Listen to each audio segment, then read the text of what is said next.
Oh, baby, you know what time it is. It is time for the mess, so let's get into it.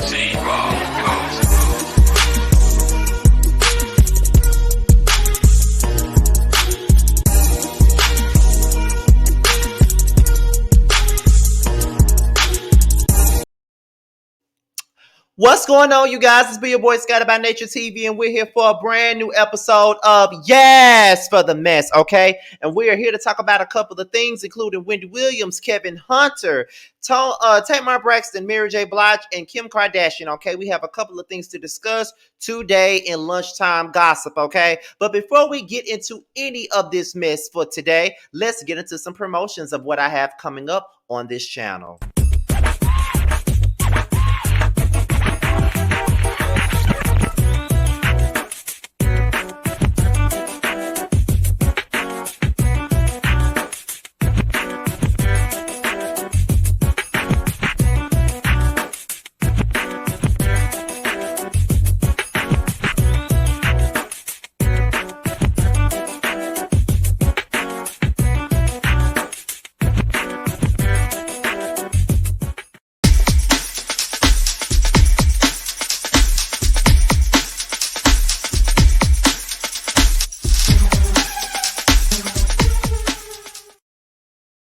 Okay, those were two of the things that I have coming up on my channel. Now, the first things first, the Whether You Like It or Not Season 3 panel will be returning this spring, okay? And it will feature myself, Giving You the Real Tea, Josiah's World TV, Yocrates, Really Be TV, Simply Sakina, and Brandy Chanel. We will be coming back together as a seven people panel. We will be discussing the Real Housewives of Atlanta and Basketball Wives whenever it comes back. And that's what it's going to be, okay? Now, we already know that the Real Housewives of Atlanta has announced that they will be coming back on May the 1st. So more than likely, the panel will be returning on May the 2nd because Basketball Wives has yet to release come out with a release date. We don't know when they're coming back. So as of now, we're going to go with May. The panel should be coming back in May. If anything changes, we will let you guys know. But as of now, we will still have 2 more months into hiatus, okay? So the Whether You Like It or Not Season 3 panel will be back soon. The next thing is the influence with myself and Reggie Ortiz,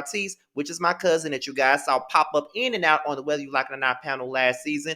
We have a musical show that's coming out. It's going to be running for 10 weeks. It's going to be a weekend show. It's going to be pre-recorded. We're going to be talking about music, and nothing but music for the next 10 weeks. It's going to be just us two, and we will be having a guest here and there. You know what I mean? It's not going to be that many guests, but we're going to have a guest here and there. It's going to, like I said, it's a limited series. Is going to run for 10 weeks straight, and it will be coming out in April. The next thing, I'm sorry, is Roast and Review. Okay, now Roast and Review, which features myself, Josiah, and Giving You the Real Tea, it will be returning on March the 9th, which is Wednesday night at 8/7 Central, right here on Scotty by Nature TV. And after next week, it will be on Giving You the Real Tea's channel, and then it will be on Josiah's World TV's channel. Okay, so if you don't know, please make sure you guys subscribe to all 3 of us so you can get your weekly dose of Roast and Review. This season we will be talking about Candy and the Gang as well as Love and Marriage Huntsville. So yes,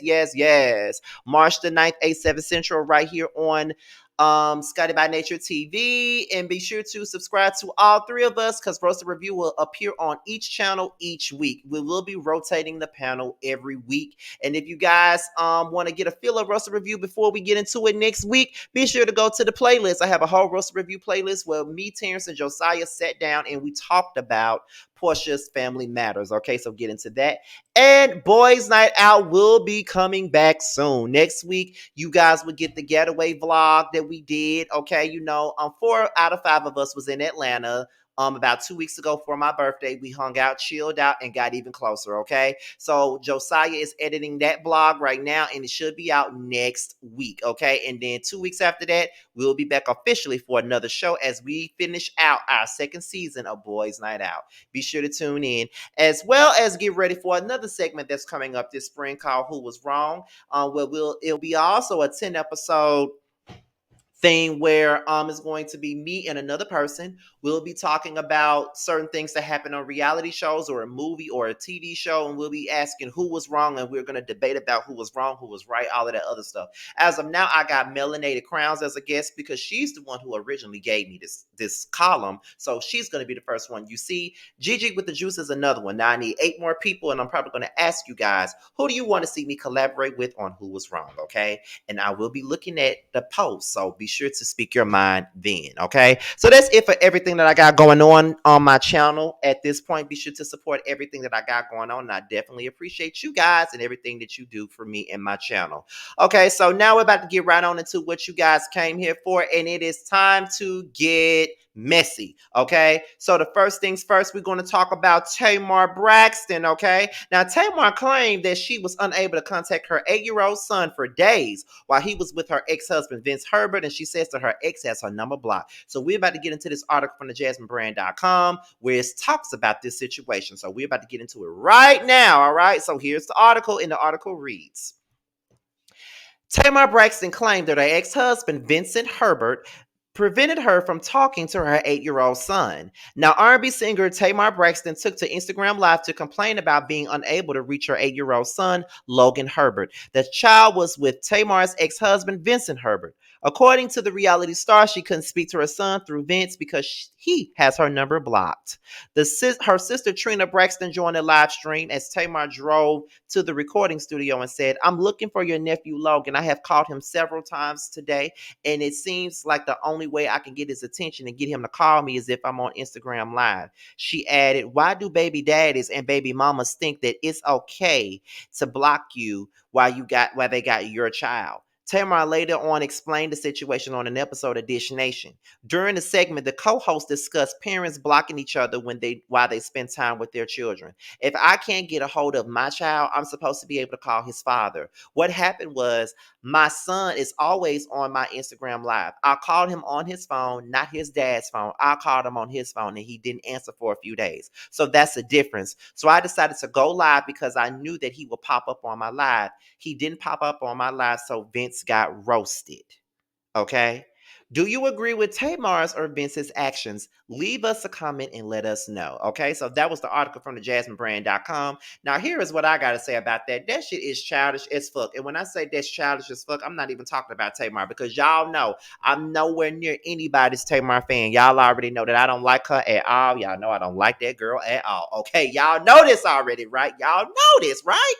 Okay, so my thing about the situation is with Vince, if you know that you got this child and you know that he's spending time with you, don't you think that blocking the number is a bit much? I mean, you do got the child, and yes, Logan is just as much as Vince's child as it is Tamar's child. That is the facts. That is true. That's Rex on Rex and facts on facts. That's all true.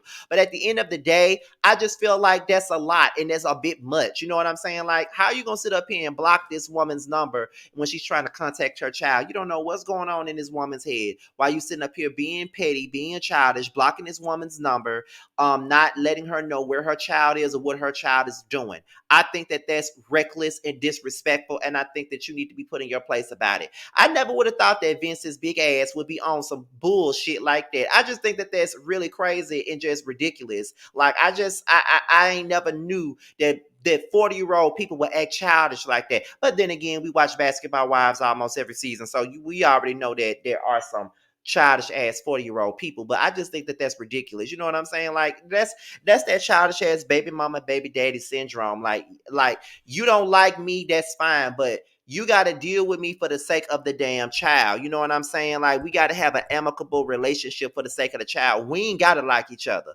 But when it come down to that child, we got to stand firm as a unit for that child, especially an 8-year-old. And honestly, y'all know I'm never on Tamar's side on anything. When I say anything, I mean anything. I ain't never on her side about nothing. But at this particular moment, I had to be on her side because that stuff is really crazy to me. Like, how you gonna sit up here and try to play this woman to the left when it come down to her child? Like I said, yeah, it's just as much as Vince's child as it is Tamar's child. Yes, it is. But at the same point in time, how you gonna sit here and play in her face like that about her own child and then gonna block her number? That's a bit much. That's a bit much, and it's a bit ridiculous to redonkulous if you ask me. That's what I believe. Like, how you gonna sit up here and play with this woman about her damn child? Like, niggas ain't shit but hoes and tricks. That's all I'm saying. Like, how you gonna sit up here and play her with her like that? And you got me defending her. I don't like her. But however, child, let's move on to the next story. We got some news from Mary J. Blige. Now, Mary J. Blige is set to executive produce a Lifetime movie, which is inspired by her number one hit single, her number one R&B classic, off her debut album, What's the 411? Real Love. Okay, so we're about to get right on into this story right now. And this also comes from the jasminebrand.com. So, great news for Mary J. Blige fans. According to reports, her chart topping classic song, Real Love, is being turned into a Lifetime film. She will also executive produce the made for TV film. Okay, Real Love is a 1992 song that debuted for her studio album, What's the 411? It was written and produced by Corey Rooney and Mark Morales. It became Blige's first top 10 hit, peaking at number 7 on the US Billboard Hot 100. It also reached to the top of both Billboard Hot R&B and hip hop songs charts and the rhythmic charts. And it was eventually certified gold by the Recording Industry Association of America on November the 4th, 1992. According to Lifetime, the project is the coming of age romantic drama Real Love. Kendra sets off on her own for the first time to a college in upstate New York, determined to focus on her studies. But when she meets her film class partner Ben, she tries her hardest to keep things professional. Despite disapproving parents, financial hardship, and competition for the top spot in class, Kendra and Ben find themselves falling hard for each other and ultimately learning the meaning of real love. Lifetime's Real Love will be written by Sonia Warfield and Rachel Ingram. Blige, I think it's Ashana Ayers, and Nicole Jackson will executive produce for Blue Butterfly, and Jordan and John Davis executive produce for Davis Entertainment, with Sony Pictures Television distributing the movie. Okay. So that was pretty much the Jasmine Brand article about Mary J. Blige's song Real Love being turned into a movie. And I must say that is some icon ass shit. Okay, that is some icon ass shit. Now everybody knows how much I love me some Mary J. Blige. Everybody knows that she's the top number one pick in my book. Okay, everybody knows how much I love Mary J. Blige. Mary J. Blige could never do no wrong. Even when she wrong, she still ain't wrong to me. You know what I'm saying? So big ups to Mary J. Blige. I am going to watch that film just for the sake of it being about a Mary J. Blige song, Real Love. Do you guys know how much she's grown and grown up over the last couple of years, especially after she let go of Kendu Isaacs and stuff like that? It's like ever since her divorce, she's been all over the place. She's touring, she got music out, she's acting, she getting a star. I think ain't she getting a star on the Walk of Fame? I believe she is. She performing on the halftime show for the Super Bowl. And not only that, child, she's out here executive producing movies. This woman really got it going on at the age of 50. And not only that, Good Morning Gorgeous just debuted on the Hot 100, which she hasn't done since her song Mr. Wrong. That's been over 10 years now. So she hasn't had a Hot 100 hit since Mr. Wrong. So Mary J. Blige got everything in the bag, in my opinion. Like, straight up, I'm very much so excited and enthused about this movie because it's about one of her classic ass songs, Real Love. It doesn't get no better than that. It doesn't get no realer than that. And it's a Lifetime movie, so I don't, Lifetime movies are hit and miss. You know what I mean? Like, Lifetime movies are hit and miss. They are. But I did like Single Black Female. I mean, there was some parts of Single Black Female where it made me roll my eyes. I was like, nah, girl. You know what I'm saying? For some parts of the movie. But for the most part, Single Black Female was a good movie. Raven Goodwin did a good job. The other girl did a good job. Kate Michelle did a good job. Janet Huber did a good job. Everybody did a good job in that movie. You know what I'm saying? So shout out to Mary J. Blige for having her classic song, Real Love, be a movie. That is so big. Like, y'all just don't understand how much I love me some Mary J. Blige. A lot of the stuff that I do just really mirrors Mary J. Blige. Like, the songs that I write is based, like, inspired by Mary J. Blige. Like, when I would write a song, back when I was writing songs and stuff like that, I would listen to Mary J. Blige's My Life album to get inspiration. That's how much I love Mary. Like, when I did my 25K video, I got the inspiration from watching Mary J. Blige's My Life documentary. Like, a lot of stuff that I do is based off her. It's a lot of stuff that I do is about me being a Mary J. Blige fan. I see a lot of myself in Mary J. Blige. You know what I'm saying? So I love me some Mary J. Blige. I am a big fan, big stan, whatever you want to call it. I love me some Mary J. Blige. And can't nobody tell me different. I don't care what y'all got to say about her, what she did in the past or whatever. I love me some Mary J. Blige, okay? Now, next up is Wendy Williams and Kevin Hunter, her ex-husband. Okay, now as you guys already know, we've been talking about Wendy Williams for the last couple of weeks now, okay? We already know that her show is getting canceled. We already know that Sherry Shepherd will be replacing her in the daytime slot for her own talk show called Sherry next fall, okay? And Wendy is sick, and there's really not much she can do right now. And now they're saying that she has $1 million deal for a podcast, which I had just said I think that it's time for Wendy to go to the podcast circuit. I mean, I think that she would do a good job. She'll be back to where she was as far as the radio is concerned. I definitely think so. But now her husband, Kevin Hunter, has stepped in, and now he's suing the production company for wrongful termination. He's back up here defending Wendy again, y'all. So we about to get into this article here from page 6. We're going to read it, dissect it, and move on to the next. All right. So the article reads, Kevin Hunter is becoming the hot topic once again. Wendy Williams' ex-husband is suing the production company of her daytime talk show for wrongful termination. Documents obtained by the Page 6 show. Okay, the civil lawsuit filed in New York City federal court Monday claims that Delmar Mercury wrongfully fired Hunter on the basis of his oh damn, based on his marital status to Williams. Hunter was one of the reasons behind the Wendy Williams show's tremendous success, and everything seemed to go south after he left. Hunter's attorney Abe George told Page 6 in a statement on Wednesday morning. Mr. Hunter was unlawfully terminated solely due to his marital status to Wendy, which is contrary to human rights laws in NYC. Hunter, who was age 49, was fired from his role as executive producer from the Wendy Williams show in April of 2019, just a week after the now reclusive talk show host filed for divorce from him after his then girlfriend Sharina Hudson became pregnant. The lawsuit seeks to compensate Mr. Hunter for the sweat equity that he put into the show that Deadmar Mercury will continue to profit on, even in their new reincarnation of the Wendy Williams show, George added, referencing the cancellation of the show and Sherry Shepherd's permanent takeover. Hunter's lawsuit names Delmar Mercury founders Ira Bernstein and Mort Marcus as defendants and demands a jury trial. Hunter, who is now living in Florida with fiancee Hudson, is seeking a monetary award of at least $7 million, as well as oh Jesus, as well as damages, lost wages, and legal fees, according to the court documents. Hunter was named executive producer of the Wendy Williams show in 2007. The lawsuit states that he was involved in the show's branding and helped develop the show's beloved segments, Hot Topics, Shoe Cam, and The Hot Seat.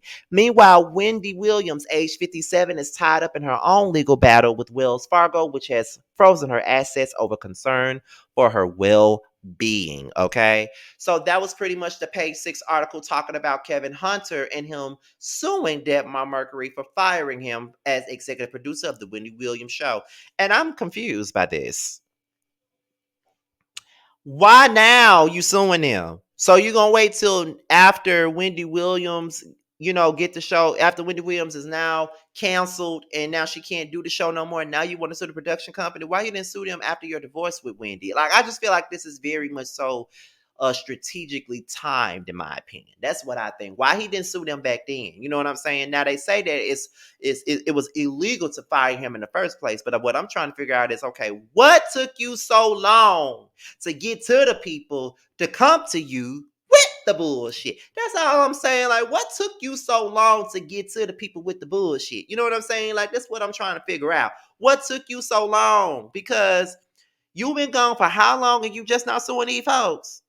I'm just saying, Kevin, I ain't trying to downplay your experience or nothing like that, because if it is illegal, and it does say that in New York it is illegal to fire people because of their marital status, then why didn't you file a lawsuit then, after you were fired a long time ago? Like, why you wait until now after Wendy gets fired or loses her show? I'm just trying to understand, but I think he does have a case. It is illegal. So he may have a chance of winning this particular case. You know what I'm saying? So for whatever personal gain he trying to get off this, I hope he fucking gets it. Okay. And that's really all I gotta say about that, child. So shout out to Kevin Hart. I don't know why I keep trying to call this man Kevin Hart. Shout out to Kevin Hunter and Wendy Williams. Okay. Now the last thing on the list is Kim Kardashian. Okay. And as we already know, she's been trying to get out of her divorce. She's been trying to be legally single at this moment. And it looks like Kim Kardashian is finally declared legally single 1 year after filing for a divorce from Kanye West. So we're about to get into the last story of the day. And we're about to read this article from usweekly.com. Not really usweekly.com, usmagazine.com, but it's really Us Weekly. You know what I'm trying to say? All right. And we're going to get into it, and then we're going to talk about it. We're going to be up out of here. Okay. So let's get into it now. The article reads, closing the chapter. Kim Kardashian is legally single 1 year after filing for divorce from Kanye West, a source confirms to Us Weekly, okay?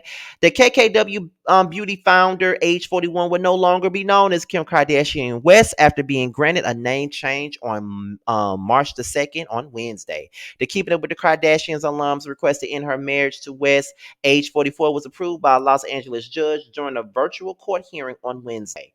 West was not in attendance for the hearing, but his attorney was present and did not object to Kardashian restoring her maiden name or being declared single, TMZ reports. His lawyer outlined 3 conditions to the single status on behalf of his client, including the right to get reimbursed money that is supposed to be divided between the exes in case either party dies.